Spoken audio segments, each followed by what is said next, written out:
What is up, everybody? Welcome into the Fantasy Roundup. I'm your host, Spencer the Guru Urquhart, alongside me, Gabe Henderson. Hope you're feeling better than me, Gabe. This has been a kind of rough day so far. Been a little under the weather, but powering through.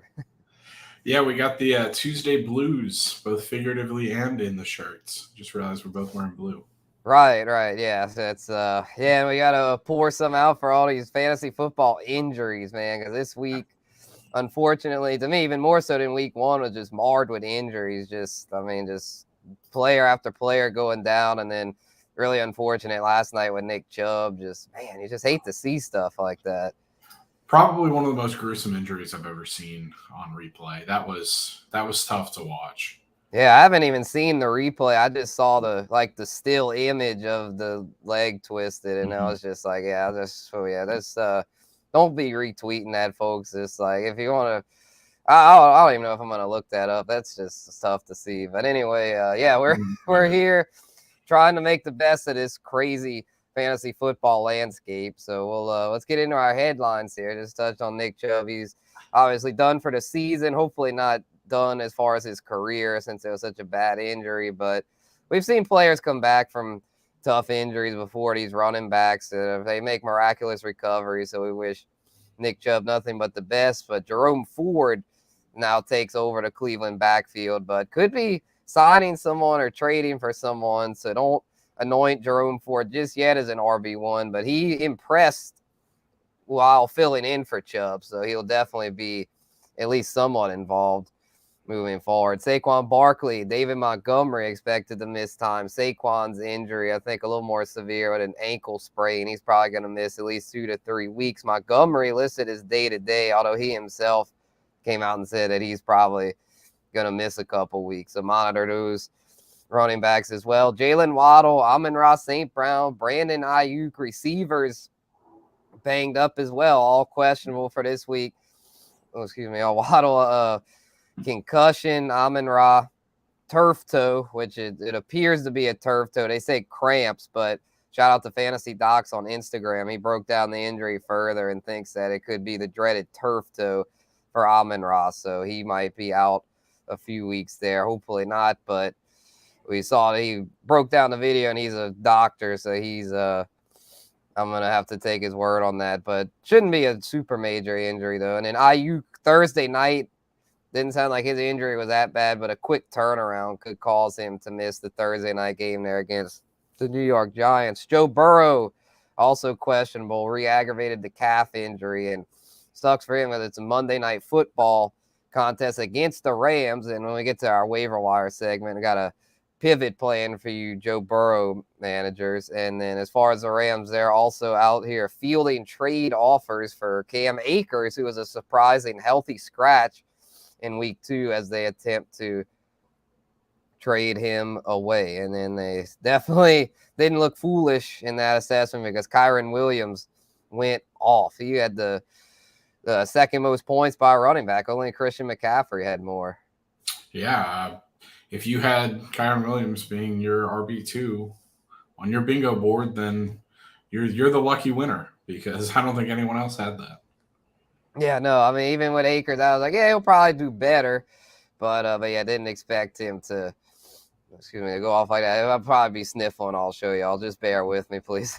So, but anyway, yeah, our top scorers, didn't have time to get a graphic up for that, but we'll go over them real quick. Our top 6 PPR scores. Keenan Allen topped the charts with 31 points, followed by Daniel Jones with 30.74. Puka Nacua, another huge week for the Rams rookie, 30.1.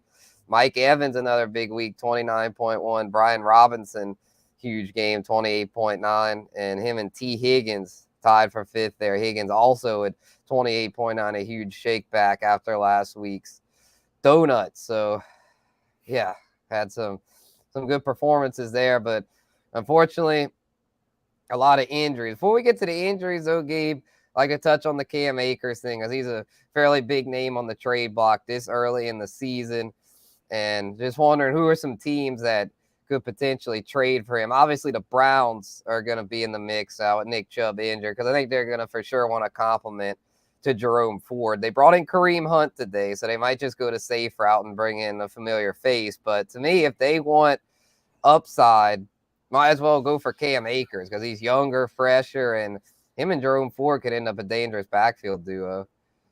Yeah, I said last night as such. I mean, as soon as Chubb went down, I was like, they're probably going to go for Kareem Hunt, and I still think that's what they do. But I think it would be really fun of the Cleveland Browns to go for Cam Akers.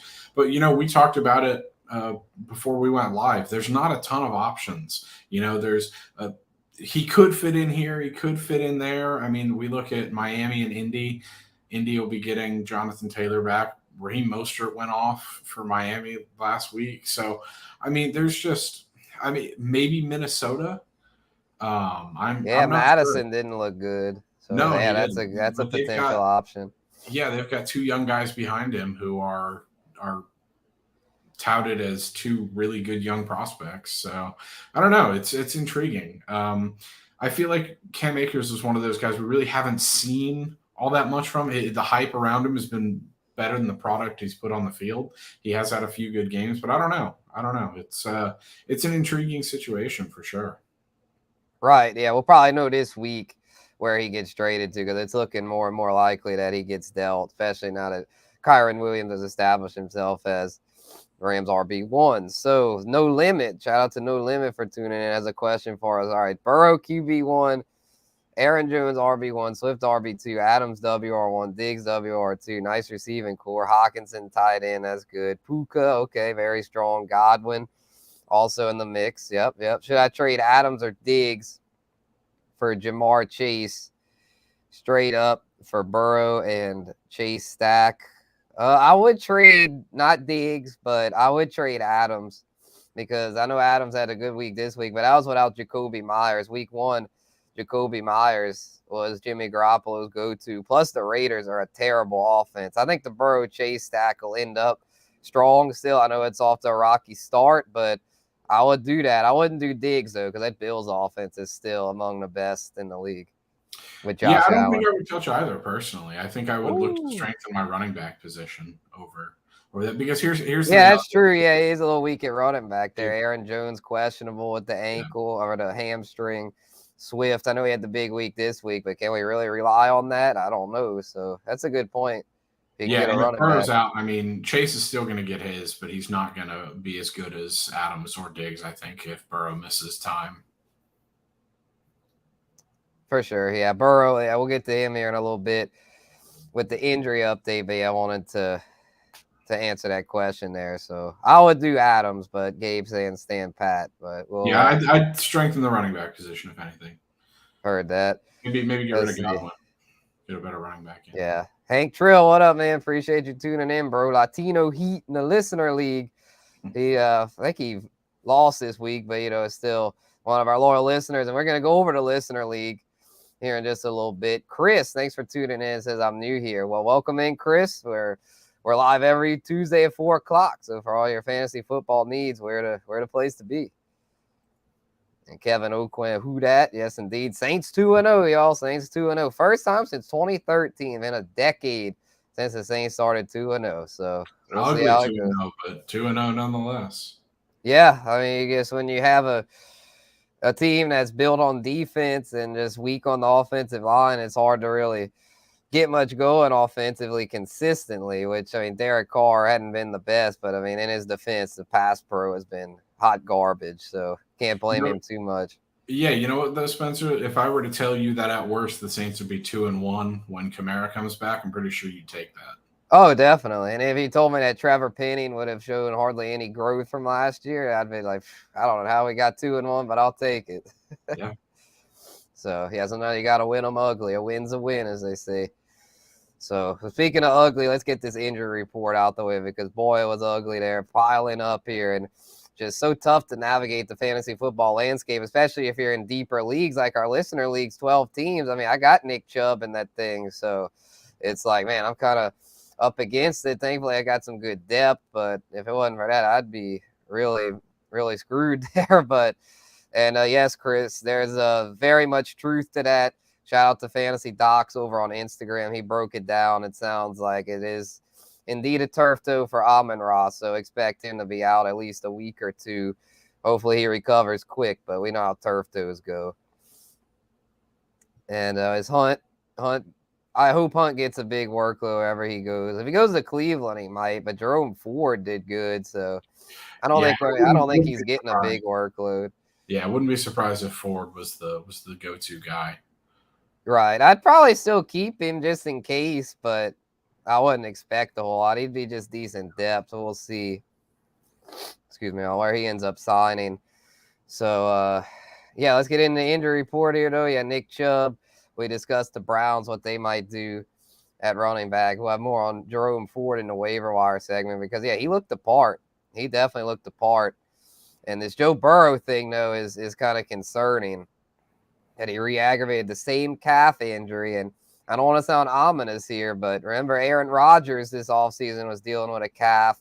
And what did that lead to? Torn Achilles. So Burrow better watch himself because he definitely don't want to end up with a torn Achilles. Same thing with Kevin Durant. For those that like basketball, a few years ago, he had that same thing, I'm pretty sure, had a calf that led to an Achilles. So Burrow, I know he's a young athlete. He's probably a little less injury prone than someone of Rodgers' age, but still, it's just they can't rush him back. So yeah, definitely gotta be cautious there. And then welcome in, Dylan, another new listener. Appreciate you tuning in. And yes, we are. So if you have any questions for us, please drop them in. So, but anyway, Gabe, just to finish the Burrow point, are you concerned that this could linger, or do you think that they'll just play it safe and that it'll be good whenever he comes back? I don't think they can afford to play it safe. After an 0-2 start in a really competitive division, it's going to be intriguing to see how they handle this. I know Joe Burrow's a warrior, but I don't know.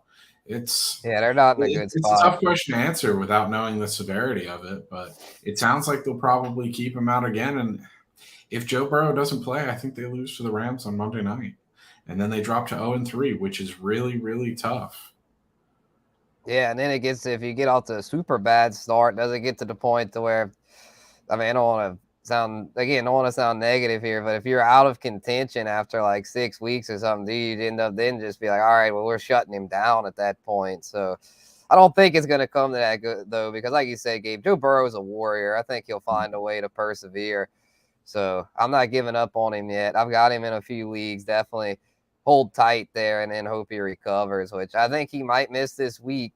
And again, waiver wire will get to that as far as who are some backup plans for Joey put it this way, if he does play and he is kind of even 75%, a lot of people are hitting the panic button on the Bengals, but they've gone 0-2. They started 0-2 last year, and look where they made it. They'll be just fine.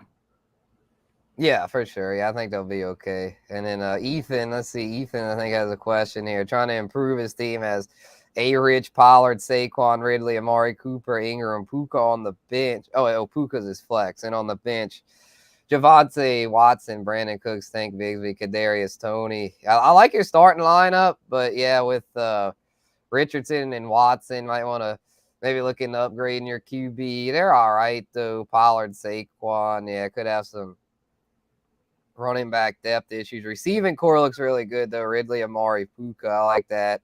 Evan Ingram, strong tight end. So maybe look into trading a receiver, like we're saying with that other team with the Chase deal potentially. Maybe in this case, Ethan, you might want to look into a running back because Javonte isn't really looking the part. Saquon's out a few weeks. So outside of Pollard, don't really have any reliable running back. So I'd honestly looked into selling high on Puka because as good as he's been, Cooper Kupp will probably be back. And then in that case, I don't see Puka putting up these kind of numbers.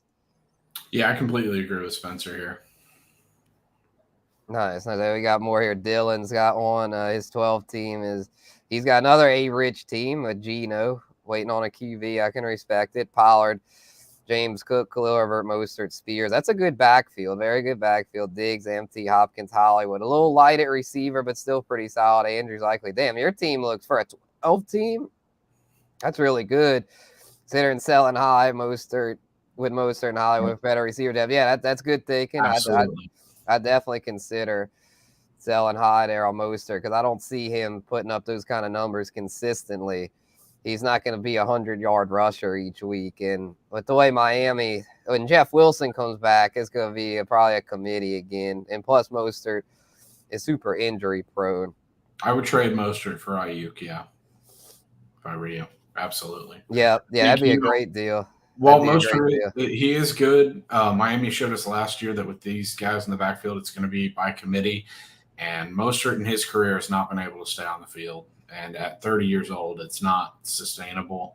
So I would definitely dump Mostert given the running backs you have and try and improve that receiver position. And I think Ayuk is definitely an upgrade.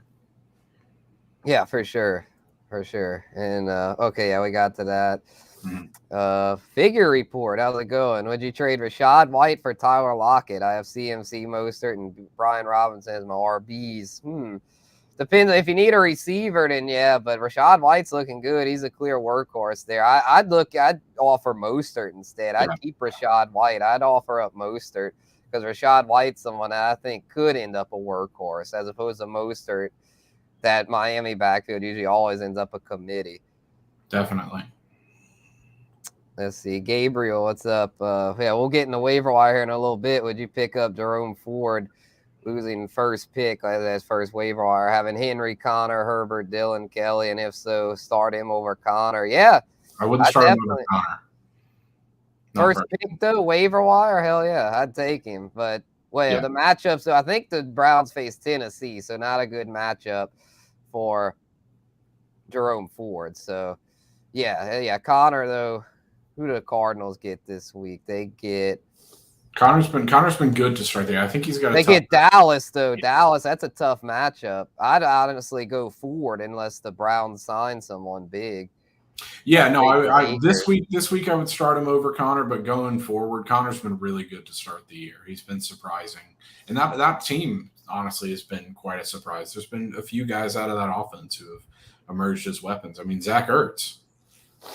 For sure. And T-Money, PPR, has Goff, Jacobs, Kyron, Amon-Ra, Ridley, Hawk, Olave, Nakwa, Cup, Fields, London. Damn, their team's loaded, bro. Who should I package? Josh Allen. He wants no QBs. Nakwa and I don't know. I would try and sell high on Puka for sure. Maybe package Cup there as well. Don't know if he'd be willing. Oh, but yeah, he doesn't want a QB. He doesn't want a QB. So. Like Fields, I'd offer up Fields, and you could have Goff as a backup. So, I mean, if he trades Josh Allen, he's probably going to want a QB. He doesn't need a QB. So I'd be like, look, man, I know you say you don't want a QB, but you're going to need one. So I'd offer Fields and Puka. Yeah, I agree. And then if for some reason he doesn't want a quarterback, maybe you try and flip Fields for a receiver from someone else. Yeah, for sure. Replace that depth. Yep. And thank you, Dylan. Yeah, make sure to subscribe and like for those watching Bayou Bets YouTube channel. Really appreciate you, man. It goes a long way to helping us grow the channel. So thank you. Traded Puka for Waller. Thoughts? If you need a tight end, that makes sense because Waller's looking like one of the few reliable tight ends. So that's a good trade there by is that Orion? Shout out to Orion, another new listener. What range of running back should I look to trade Godwin for? Probably for like low end RB2, kind of like Pierce type. Yeah, Dameon Pierce. Maybe Ramondre. Doubt the Ramondre owner would do that, but you could shoot for it. Like there's a Brian Robinson. It's different. There's Rachaad White. They've got guys like James Cook. Maybe Godwin plus like another bench player if you're looking to upgrade. So yeah, appreciate y'all with the questions. Trying to get them all knocked out here before we move on to waiver wire. My other league I'm not gonna read them all. Just gonna look at them here. Yeah. Who should I do for this team? I would strengthen the tight end position, and I would. Yeah, true. I would dump Deshaun Watson. Yeah, for sure. Deshaun Watson's biggest hater here. Well, A Rich, I think's better for fantasy, and then JT, you'll have JT coming back. So yeah, you could probably flip Watson for a tight end, as just in case Kincaid doesn't develop as quickly as we're hoping.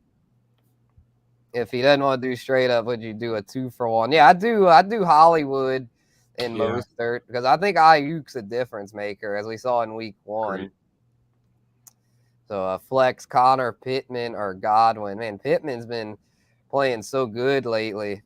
Like, I'd probably go with him this week. They're playing the Ravens, who have been a little vulnerable in the secondary to start. I'd probably go with Godwin personally. I think Pittman was a deceiving good receiver last week. The Texans were on their third string safeties.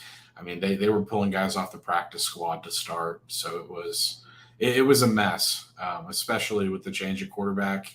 Pittman wasn't getting any targets with Richardson in the game, so monitor that situation. So I would probably go with Godwin. Cool. And see, Ruda lost Monty and Barkley. Gainwell, Kyren. Okay, that's good. And Jalen Warren need to start too. Zach Moss and Ford on the waivers. Go to waivers. Do I start Williams? Like, yeah, I'd go to waivers. I'd start Williams for sure, but Gainwell with Swift's big performance, not sure. So for Gainwell, so yeah, I'd look to get Ford first, and then if you don't get Ford, get Josh for Zach Moss. Claim them both in case you don't get Ford. So. Yeah, I like Gainwell. There's just questions there. Yeah, exactly. I don't trust that Eagles backfield. So should I trade Scary Terry, Ridley, and Dalvin Cook for Tua and Keenan Allen? I have Tyreek. Really think Tyreek Tua stack is league winning. It depends on who your QB is. I mean, if you really need a QB, I'd say yeah, because Dalvin Cook's looking worthless. So if you need a QB and have enough receiver depth, yeah, I'd do it. Yep, good points there. Burrow, as we've seen, his thing is lingering, so I'm kind of regret drafting him in as many places as I did. I thought it happened early enough in training camp where he'd be over it, but they do tend to linger. And yeah, turf toe, keep an eye on that for Amon-Ra. Hopefully that doesn't linger, but I mean, Scary Terry looks okay. He had a turf toe, and he looks like he's bounced back fine. Should I start Gibbs or Swift this week in my flex? That's an easy one, Vision. I'd definitely go Gibbs. Swift, I think, was kind of a fluke, and Gainwell will probably be back. Gibbs without Montgomery, I think, is going to go off. And it's a good matchup. They get Atlanta. That should be a high-scoring affair. He's looked good, too. You know, it might not translate in fantasy early on because Montgomery's getting those touches, but I would definitely go with Gibbs. As we mentioned, you know, for the same reason with Swift as Gainwell, we just don't know what Philly's going to do. They're so unpredictable with their backfield. For sure. And yeah, no problem there. We'll get to any more questions y'all have. Make sure to like and subscribe. In the meantime, to the Bayou Bets YouTube channel. You're listening to the Fantasy Roundup presented by Caesar Sportsbook. We've actually got a new offer up on Caesars. But for those that are in the sports betting, make sure to head on over to that and claim that. I believe it's a free first bet offer, a bonus bet. I'll have to do more research on that, and we'll have details. But yeah, if y'all head on over there, you'll get the scoop. But yeah, I think that Q&A kind of, I mean, we went over pretty much all the key injuries just through that because a lot of people had questions about those players. So let's move on to, well, before we do waiver, let's shout out the listeners. We'll do the Listener League recap real quick here. I defeated UBN to improve to 2-0. Gabe, though, fell a little bit short against William, who is also 2-0. Gabe fell to 1-1 there. Troy defeated Hank Trill by 10 there. Shout out to Hank Trill, Latino Heat, who's up here in the chat. That was a good fight there. And then Cameron, Bucktown Rebel Jr., with a big bounce back effort. Had the lowest total last week, highest total this week. Shout out to him for getting in the win column. Mike defeats the original Saints fan there by a pretty wide margin. And then Joseph defeats our defending champ Bucktown Rebel 124 to 108. Forgot to include the records there. But yeah, I believe OSF 0-2, Roy 1-1, Joseph 1-1, and Mike 2-0, I believe. If I messed up, my apologies. They're kind of in a frenzy here before the show. But yeah, shout out to the listeners, man. Y'all are killing it as always. That was a really good week there. Yeah, and I know, Spencer, we've mentioned that we're trying to get to all the questions and all that, but that's the reason we put our Twitter or X handles here in the bottom, or Instagram. Just people can hit us up anytime. Don't have to hit us up at Tuesdays at 4:00. Happy to have you here, but we can answer questions anytime. Facts. Yeah. Let's see. We have this 10-man team. Buy low or sell high to improve. Let's see. Buy low. Well, sell high for your team would be a good sell high. Pittman, I'd say Pittman's a good sell high. and a good buy low. Maybe someone at tight end. Like, I don't know who's this tight end here. Kittle. Yeah, maybe like a Dallas Goedert buy low at tight end in case Kittle gets injured. But I feel like this team's pretty solid, though. I probably wouldn't really look to make too many moves. This team looks like it's pretty set. Just traded Mostert, Love, and Najee for Garrett Wilson, Fields, and Gainwell. Your thoughts? Oh, I like that. I like that deal. Love's a good sell high. Najee just looks like crap, so it's probably best to just get rid of that. And Mostert, another good sell high, where Fields should get better. Gainwell has upside. Garrett Wilson, even with freaking Zach Wilson, is still solid. So yeah, that's a good deal. And yeah, see you this weekend. It's gonna be a showdown. Guru Squad versus Latino Heat. Looking forward to that. And Wee Hall, would you start Lamar or Goff this week? I'd go Lamar, assuming he's healthy. I'd go with Goff. Okay. Let's see the matchups here. Trying to get the schedule ingrained in my head here. Goff gets the Falcons. Lamar gets the Colts. Man, the Colts, freaking Stroud threw all over the Colts. Nah, I gotta go Lamar, man. Yeah, I just haven't seen a ton from Lamar early on. Goff looks really, really solid. I would personally go with Goff. That's just me. Maybe in 6-point passing touchdown formats, but 4-point, I'm definitely still going Lamar. I think Lamar is going to tear up the Colts, but we shall see. But we've been teasing it. Let's get to it now. Waiver wire. We'll let Gabe go first here. Got a lot of deep dives for y'all. So for those in deep leagues, make sure to take note here because he's got a lot of deep options here. And speaking of CJ Stroud, he's on the list here, 7.4% rostered. Yeah, I saw some interesting stats. Being a Texans fan, get to read all about all the good things that CJ Stroud's done. He hasn't turned the ball over yet. Well, he hasn't thrown an interception, I should say. Only rookie quarterback to not do that yet. He has the most completions on passes thrown 10-plus yards this season in the league. That's anyone in the NFL, so I was really impressed to see that. He went for 380-plus, a couple of touchdowns. I think CJ Stroud in deep leagues is definitely a play. He's looked the part. His offensive line's only going to get better, and the Texans' receiving core isn't as bad as everyone thought. Nico Collins is balling out, so I'll eat a bit of crow on that one. We're finally getting to see him reach his full potential. And then obviously Robert Woods as well looked good. Tank Dell. So CJ Stroud definitely. He's a guy who's available in a lot of deeper leagues, only 7.4% owned. So CJ Stroud, if you're quarterback needy, if you've got someone like Joe Burrow and you need a temporary starter, CJ Stroud could be your guy. Yeah, for sure. And there's Zonovan Bam Knight. They're only rostered in 0.5% of leagues, but with David Montgomery's injuries, Knight was elevated to the active roster, was on the practice squad, but man, you think he's gonna be a guy? Like, as far as I know he did okay last year, but is he really worth a waiver wire pickup? I think he's worth in deep leagues. He's worth a stash for this week. I wouldn't start him this week until we see what his role is going to be. I think Montgomery will miss 4 games, probably 3-4 games. He'll be out. His injury, I think it's a little worse than they're leaving on. Dan Campbell loves his guys, and Zonovan Knight is a guy for sure. I think he, didn't get a great situation in New York. I think he's a solid running back, and I would stash him just in case, in deep leagues, because I think he's better than the options say you would get in New York while Saquon's out. So I think Zonovan Knight could be sharing carries with Gibbs if they like him, but I certainly wouldn't start him. This is purely a deep league play here. Yeah, they got another line there, and Josh Reynolds. I actually like this one. He's off to a good start, and he seems to be very much involved over there. It seems like he's entrenched as a key piece of their offense. So I'm with you on this one. Against Atlanta, I think he could keep the train rolling. I do too. I think Josh Reynolds is certainly a guy who's overperformed in the first few weeks, and I think he'll keep that up at least until Jameson Williams comes back. So, we've talked a lot about sell high in this episode, and I think Josh Reynolds is a guy who you could put in your team for 1-2 weeks and that at a flex position, and then maybe sell high right before Jameson Williams comes back. Facts. And in Tyler Conklin, this one's a little bit of a head scratcher to me, considering how bad the Jets look, but make your case for Mr. Conklin. Tyler Conklin gets targets when Zach Wilson is the quarterback. He did last year.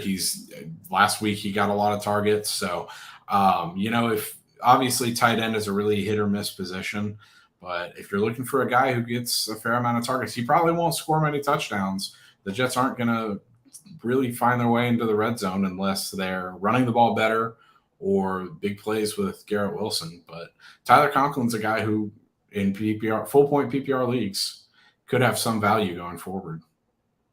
Yeah, that's a good point. Yeah, I forgot. Yeah, last year that he had a run where he was pretty good, and I believe that was with Zach Wilson under center. So yeah, could be worth a dart throw there. Let's see. Duffy has one for us. So 28-3. I like your avatar there.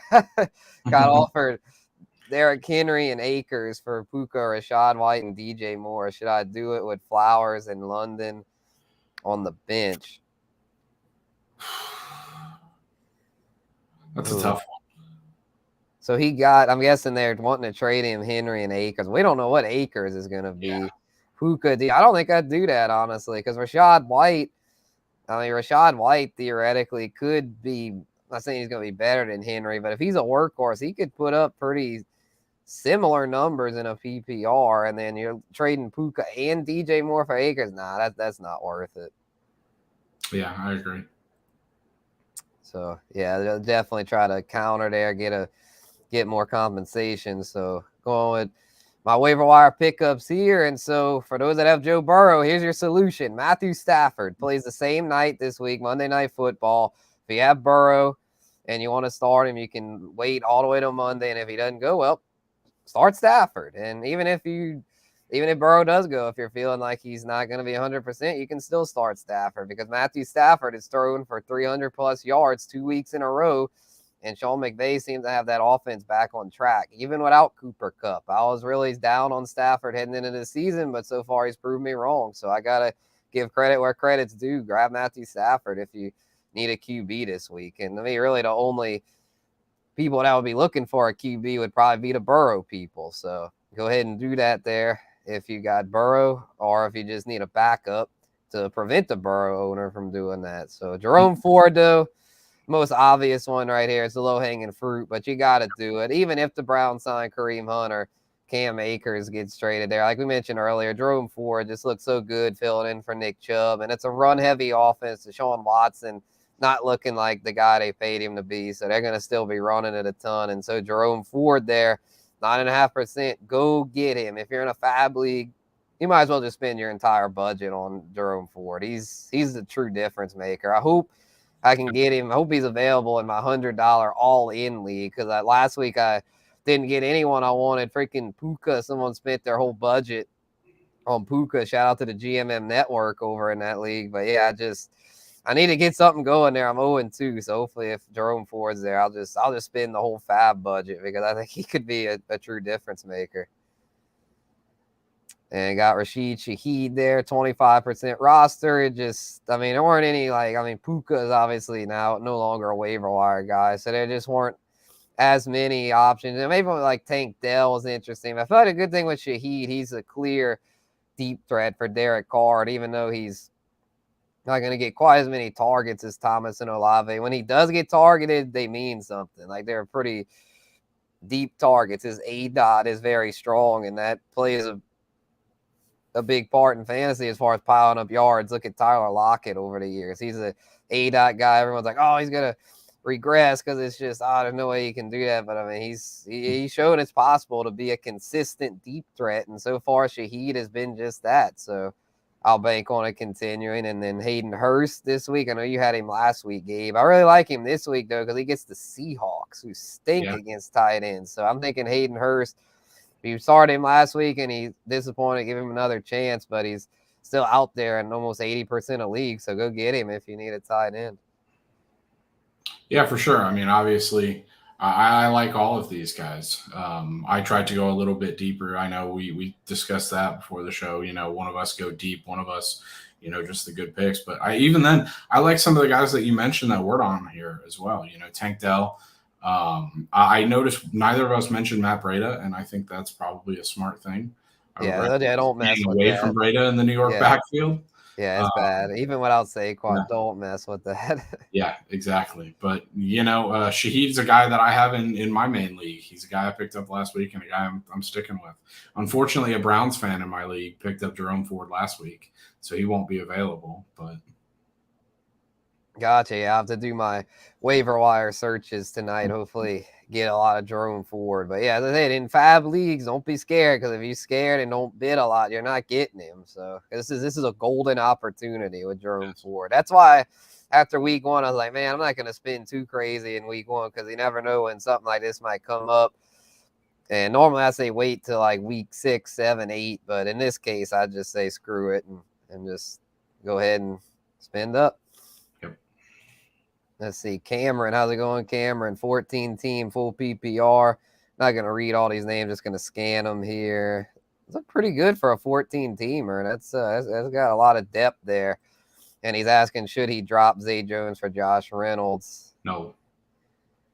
Yeah, it's kind of a wash. I mean, I'd maybe do it if you really like Reynolds, but yeah, it's just, I mean, you got enough depth though to where I wouldn't feel obligated. It'd just be kind of like, it's just be kind of like tinkering. It wouldn't really be much of an upgrade. The reason I wouldn't do that is because we've already seen with the Ravens with Odell's injury issues. He's already been sidelined. Zay Flowers is going to be the dude all season long. He's going to be the number 1 in Baltimore if he's not already by season's end. And with Reynolds, there's just too many questions when Jameson Williams comes back. So Reynolds is a guy who for a few weeks is a sure thing, but after that, you don't really know. As I mentioned earlier, he's a sell high guy. Zay Flowers is someone I'm really high on for the full season. But I get your point, but I just thought of something. I had one of those like eureka moments. I actually probably would do it now that I'm thinking about it, because of the Amon-Ra turf toe.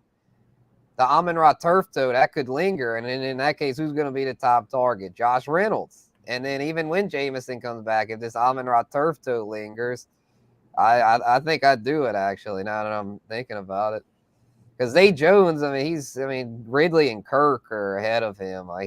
Zay Jones is not a difference maker. And they got Evan Ingram, too. I just realized it said Zay Jones. I've done a lot of reading. I apologize. Zay Jones. Oh, you thought it said Zay Flowers. I thought it said Zay Flowers. Yeah, that's definitely wouldn't want to do that. People are probably looking at me crazy, probably tuning out, realizing like, what is this dude talking about? Yeah, I've done a lot of reading. I apologize. Zay Jones for Josh Reynolds, absolutely. Cool. Glad we're on the same page here. I was like, man, they got a lot of Zay Jones love here. I was like, got a lot of Zays in the league now in the receiving core. Yeah, I've read that. I read Zay Jones just had Zay Flowers on the mind. Heard that. All good. All good. All right. Our last one before we go from Wee Hall. Picked up Kelly last week. Didn't do too well. Would you keep him or work the wire? I have Eckler and Kyron. Yeah, I mean, I'd keep him unless I feel like Jerome Ford's out there or something. Like, there's some good running backs there, but unless you have all those available, I'd keep him because he's still a good handcuff to Eckler, because you can't use last week. The Titans are an amazing run defense. Kelly should do better moving forward. And I said last one. All right, this is for real the last one here. Vision. League mate offered Aaron Jones, Barkley, Pittman for Jacobs and Gibbs. Maybe if you need a receiver, but then, damn, you got 2 banged-up running backs. You'd be getting 2 banged-up running backs for 2 healthy running backs. I'd probably just stand pat. Yeah, I would too. I agree. Because Gibbs has untapped potential. But that's going to do it here for this week's Fantasy Roundup. Thank y'all so much for tuning in. Got a lot of new listeners, a lot of questions. Really busy show. I pushed through. Y'all helped me push through. I don't feeling sick anymore. I feel alive. So I really appreciate y'all making this a good time. And yeah, we'll be back next week, same time, same channel. Just sub. Thank you. Building this channel up slowly but surely. And I say slowly, it's fast now. We picked up like a bunch of new subs just in one episode. But until next time, y'all, Spencer the Guru and Gabe Henderson. This has been Fantasy Roundup here on the Bayou Bets YouTube channel. For them by Caesars.